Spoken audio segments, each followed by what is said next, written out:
Hello, and welcome to this very special webinar. Today we're going to be talking about meta channels. Our special panelists today are Huda of SHR and Dean Schmit of DerbySoft. I'm going to go ahead and get right into it. Fareed, it's all yours. Thank you. So as Brent said, we're going to be talking about meta channel. SHR has partnered with DerbySoft to connect you with several different meta channels. What we're going to talk about today is a brief introduction of what meta channels will be giving you connections to, some goals that you should have when identifying whether a meta channel or participating in Metasearch is right for your hotel property. I'll also be sharing some very some figures with you, which we have obtained from DerbySoft. We'll talk about a little bit about the connectivity process through SHR and how that works with DerbySoft. And then I'll be handing it over to Dean to talk about budgeting for meta channel, and he will also touch on what being on meta channel means for your hotel property. So to begin, at this time we are offering you several different direct connects, and as you can see, some of them are meta channels and some are just OTA. So we give you Google, Agoda, which is an OTA, TripAdvisor, C-Trip will be coming soon, Hotwire, SiteMinder, and Expedia. With DerbySoft, we'll be able to give you several channels, and some of the key ones are Kayak, Vigo, Trivago, and Cunard. So what exactly is meta channel, or in other words, why is it important for you? So when you are participating in meta channel, you should have some really clear goals. Firstly, you want to see meta channel as not just a distribution tool, but also a marketing tool. In fact, it is more of a marketing tool than a distribution tool. So it's important to understand that meta channel allows you to brand your property. Metasearch is not just a distribution channel. Like I said, you can think of it as a retail store for hotels where all the different brands are exposed or showcased. And this is where the guests are coming and looking up your property amongst many others. So you want to be available in this platform, if you may, to showcase your brand. The second thing that you want to consider is how you're going to own that guest. So let's say you are on meta channel, and the hotel and the guest is coming onto your website directly through a meta channel, and he may or may not book the room, but he's still shopping, he's window shopping. So let's say he comes to your website, you're able to capture that data and then remarket to that guest. By that, what I mean is you have that user's data, and so you can send that person an email and say, hey, why don't you book at my hotel, and here's a promotional rate for you. The other thing that you want to consider is the volume that meta channels bring. Meta channels, like I said, are marketing channels, so they bring a lot of eyeballs onto their website, and that eyeball can come to your own hotel website, and so that volume that you get from meta channels is probably not available to you directly. The last important goal that you want to consider is that there are others who are already selling your hotel on meta channels. For example, Expedia might be selling your hotel on meta channels. Booking might be selling your hotel on Kayak. So if you're not there, you are really just giving them that commission, which you could actually get from a direct booking. Now I'm going to talk about some figures that we've obtained from DerbySoft. These are averages from 2015 and 2016 from the period of January to June. CPC, which is cost per click average, in 2015 was 3.58, and that gave you a conversion that got an average conversion rate of 8.25% and a return on ads return on ad spend of 9.20. What return on ad spend means is for every dollar that you spend, you get $9.20 for that dollar spent. Now, in 2016, the cost per click went down to $2.99, and the conversion rate was 6.87, and the return on ad spend went down from 9.2 to 8.5. Now, what does this actually mean? Let's look at an example. So the cost per click in 2016 was about $3. Therefore, at the rate of 6.87, you will get one booking for every 15 clicks.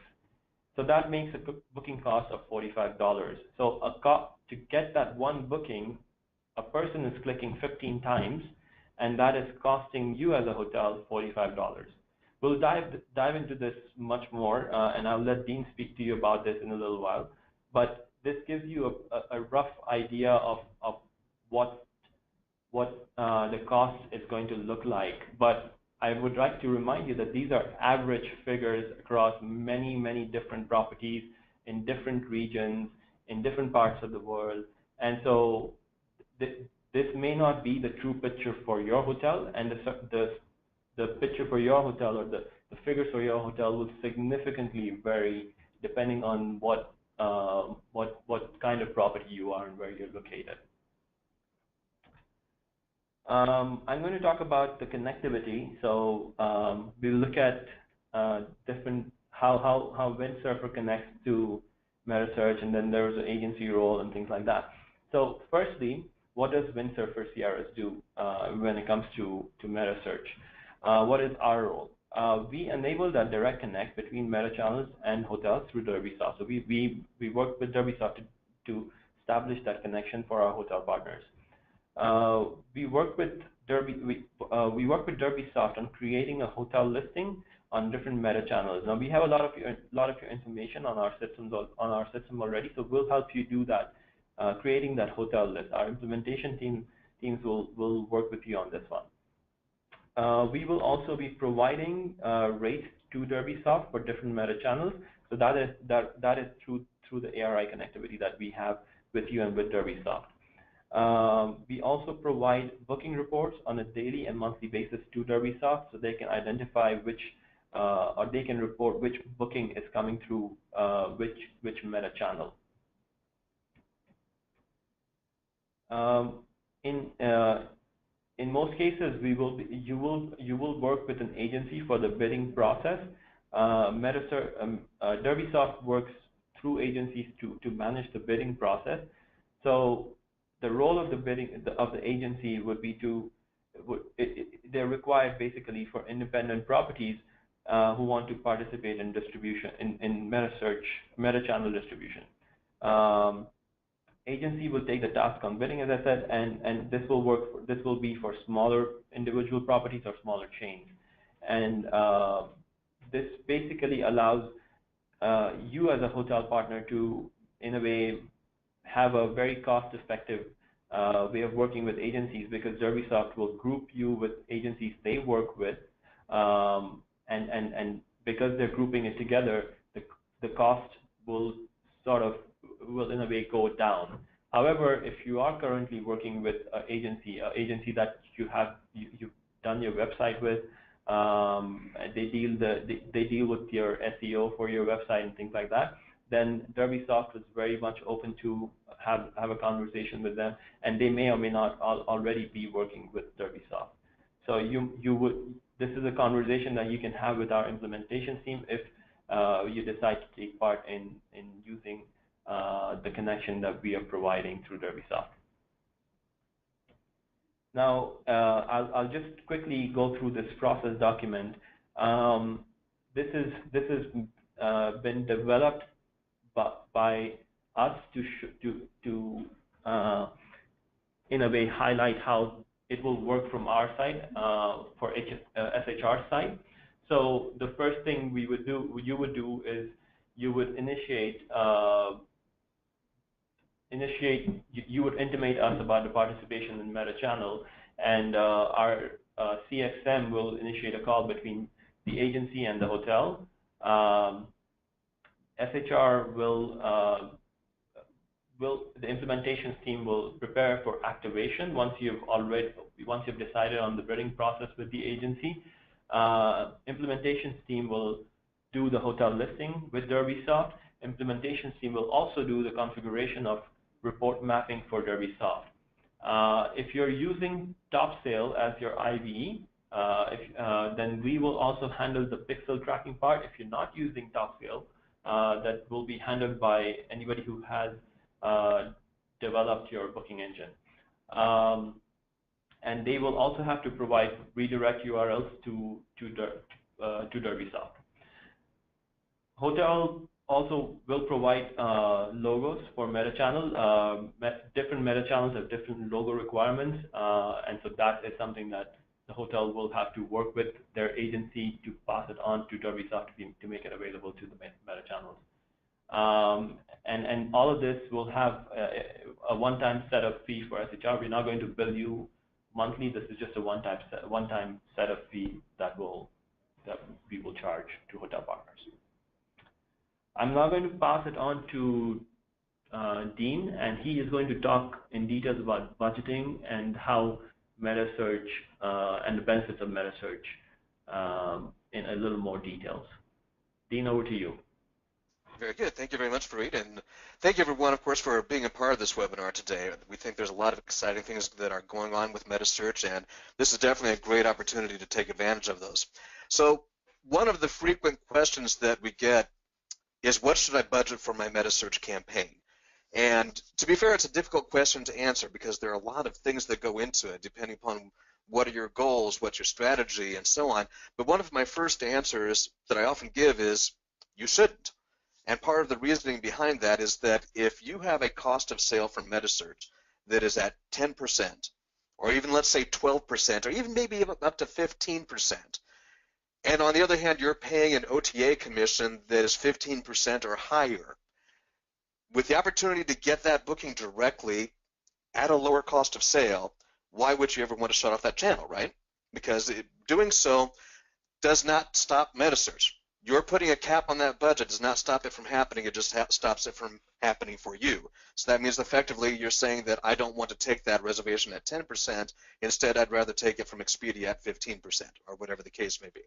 Now, I know that sounds all good and that's nice and easy to look at it that way, but reality is that from a marketing perspective, we have to have line item budgets. That's just the way hotels operate. We understand that. So when we think about that, and if we think back to what Fareed was talking about earlier, if the cost is $45 for that booking, what does that mean to you? Let's say that you are a hotel in Las Vegas that is selling rooms at $45. That's 100% cost of sale. Now, right off the bat, you might think, hey, you know what? Okay, I don't want to take that booking. But also, in many cases like that, your goal is not necessarily just to get the revenue off the booking, but to get the guest into the hotel, in that example, to use the casinos and all the ancillary revenue. So again, it's all largely about motivation and what are your goals, what are your objectives. At the same time, if I look at the converse side of that, and if you have an ADR that's around, let's say, $250 per night, maybe even $300 per night, that's a much lower cost of sale than many other channels out there. So that can definitely be a good point of sale for you. So we want to look at, what is your ADR? What are the commissions that you're paying for other OTAs that would be booking your property?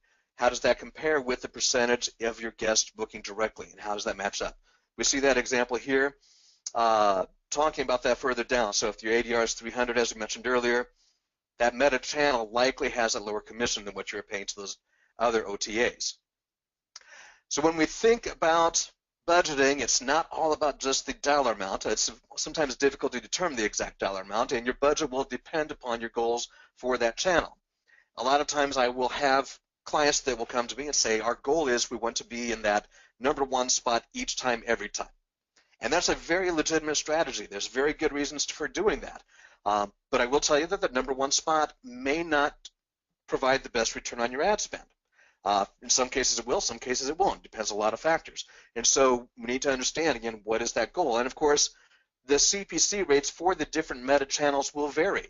So being in that #1 spot on Google is going to be much different than being in the #1 spot on, let's say, Trivago, for example.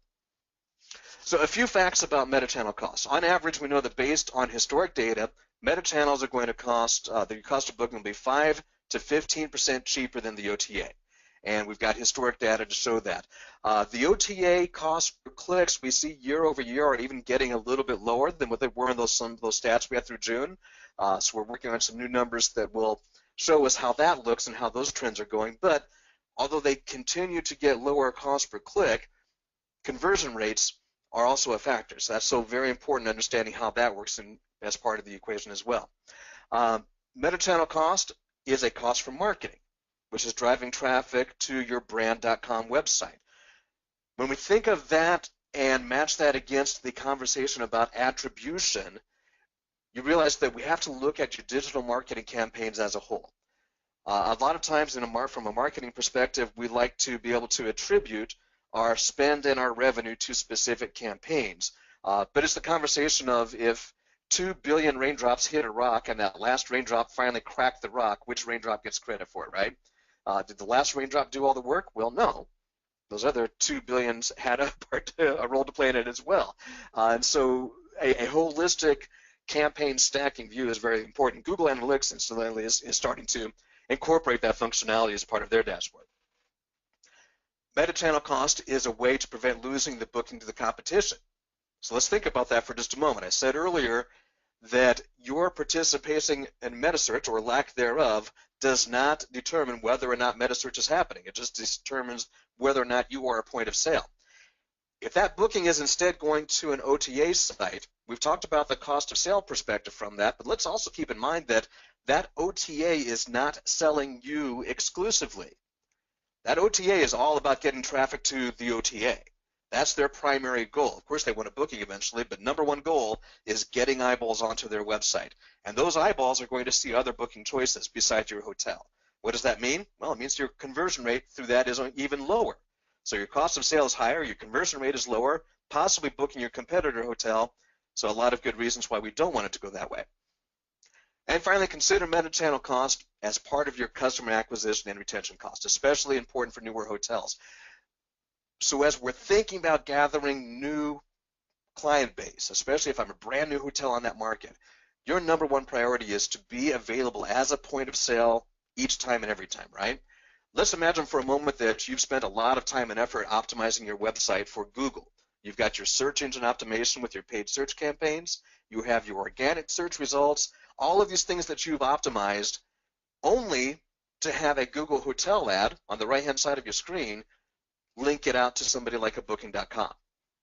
Or let's say that you're working on TripAdvisor. You're managing your reputation on TripAdvisor. You're monitoring reviews. You're responding to reviews. You've worked really hard to get your popularity ranking up as high as you can. You spent money on your TripAdvisor business listings. You've done all the right things, except for now your point of sale on TripAdvisor is sending people to Priceline. Okay, we want to make sure that we're available to take those reservations. So there are a few ways to get an idea as to what the cost is going to be. Now, ideally, we can look at historic data from commission-based models, such as what we find on Google and TripAdvisor. TripAdvisor has what they call instant booking. Google has what they call book on Google. Both of those are a commission model. Now, a commission model has some pros and cons to it. Advantage, it's a commission. You don't have to budget for it. Disadvantage, you don't have as much control over it either.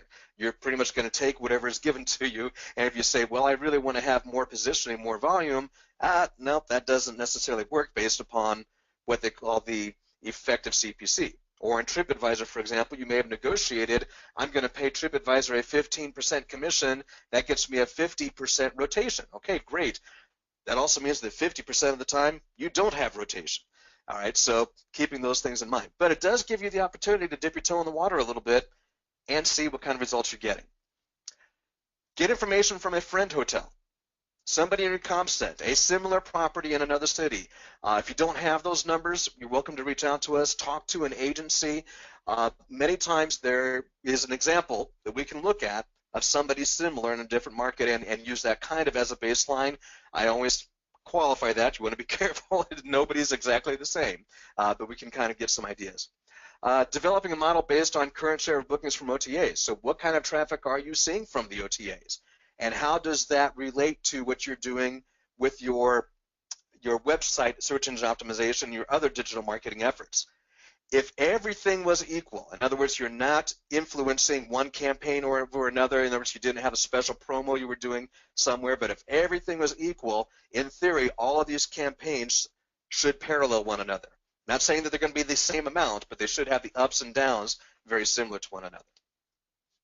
And last but not least, work with an agency to use a trial and error process. See what some of those stats are. That's probably the most challenging part when we talk about working with Metasearch budgets, of understanding what does our history look like and what should we forecast.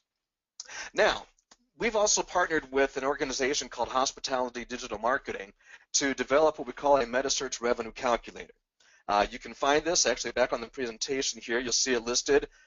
There's a bit.ly, so it's www.bit.ly/MetaRevCalc.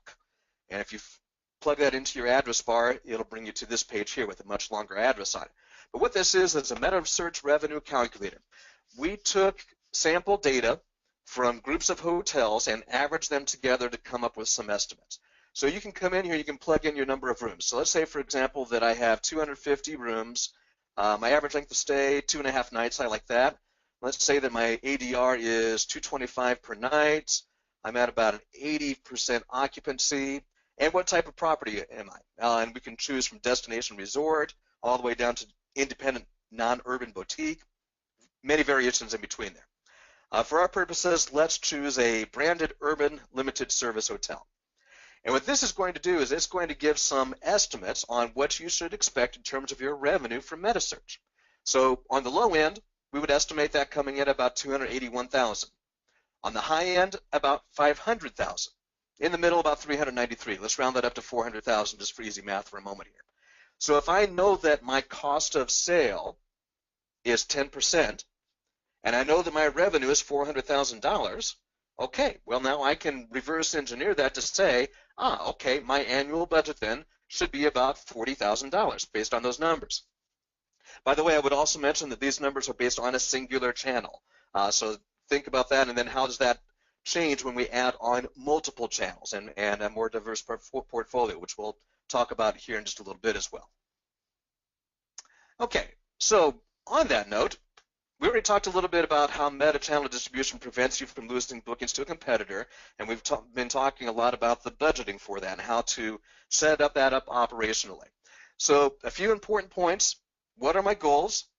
How does it compare with other campaigns? What is my cost of sale? How is my rate parity? Metasearch is very transparent on rate parity. That's important. What do my conversion rates look like? And what are my costs per click? So as we start gathering all that information together now it brings us to the big question of what do I do with all of it? And that's where our Metasearch Manager application comes into play. So we've developed a tool that enables you to go in and manage the different campaigns on these different channels. It's sort of, think of it as a channel management tool, if you will, that's managing your auctions on the different channels. And so it has a number of different components to it. The first of which is a dashboard page, which allows you to quickly and easily see the metrics of your campaigns. We start that off with the most commonly used KPIs, such as cost of sale, your conversion rate, your bookings, return on ad spend, and so on. And each of these has a link that you can click on to view more information. We continue with a number of other widgets which are all customizable to each user, including your top hotels if you have a portfolio. If you have one individual hotel, this may not be as relevant for you. A country summary that gives you a heat map so you can see how your performance varies from one part of the world to the next. Daily performance, which allows you to see a line graph. I'm a big fan of these because I believe that data needs to show context. I need to see my trend. What are my ups and downs? I can look at that daily, weekly, monthly, whatever the case may be. Looking at by device, mobile, tablet, desktop, where's my performance coming from? How does the cost per click vary between these? And how do I want to adjust my campaigns according to that? The channel summary. This is probably the most important part because this gets into what we call cross-channel optimization and is really the nuts and bolts of what we're doing with the application. We want to be able to not only manage all of these campaigns from one portal, but also understand how each of them are performing and how they compare to one another. So I can come in here and see these with a bar graph or pie chart. This is one that I actually like to use a table chart for because there's a lot of data that I want to compare. So for example, and by the way, this is completely hypothetical. In fact, this would probably rarely be the case. But in this example, Google has the most clicks. Kayak, however, has the most bookings in this example. Oh, okay, that could be a red flag for me, saying that maybe I need to look at my conversion rates on Kayak. Maybe I need to look at my cost per click on these channels. How does that compare? Conversion rate, my overall cost of sale, and all those numbers in, okay, maybe I want to be more aggressive on one versus the other. So those are the types of things that you can look at very quickly and easily now and understand how they compare to one another. And we also have some brand summary and length of stay widgets that can be used to measure your performance against, of course, different brands. And how does the length of stay vary by different channel? What are the consumer behaviors that you're seeing on Kayak versus Trivago versus TripAdvisor and so on? Very important, because each of them will have different types of demographics. And then ultimately what we're doing is managing the bidding on these different channels. More often than not, we're bidding according to some type of an automated bid process. Anything from a position rule where we want to target a certain position, a return on ad spend goal where we have a return on ad spend target, a share of voice goal, which is unique to Google, or even the ability to have budget optimization where I take a set budget and spread it over the course of a month evenly. Many different details that go into that, and welcome you to talk with us directly to explore those in more detail. It would take much more time as part of the webinar to go over that, but we're happy to discuss it further. And finally, the ability to also then control your budgets on these different campaigns. Whether it be by channel or by hotel, I can come in here and set a budget. So for example, my Lakeside Hotel, setting it with a $50,000 budget. Or I can even do that conversely and say, you know what, I'm just going to give Google the $50,000 budget, whatever the case may be, in a lot of ways that you can manipulate that. We do, of course, have a full reporting suite that goes along with that, anything from very granular daily reports to periodic reports that allow you to compare month over month, week over week. Also bidding performance reports, which again give me the line graph that I mentioned earlier I'm definitely a fan of and a believer in. But this also allows us to do a lot of things with the portfolio. So if I have a group of hotels, I can now look at this by way of hotels that are in a certain city, or choosing a specific hotel, a specific channel, any of these different options, and looking at the history and the trends that go along with that based upon whatever dynamics I want to be able to view, or having a chart that views all of them. So depending upon how I want to break that down. All right, so that provides us with a high-level overview of the dashboard application. I hope that was helpful for you. Again, I certainly welcome you to contact us if you need to have more information on that. Happy to walk you through that in more detail, and the folks at SHR can also discuss that with you. With that, I'll turn it back to Fareed. Thank you very much for everyone for joining the webinar. You can send us your questions via email. We will be sending you the recording of the webinar with the email address for you to send your questions. We hope you find this information valuable, and hope you'll be interested in working with us on getting access to these meta channels. Have a good day, everyone.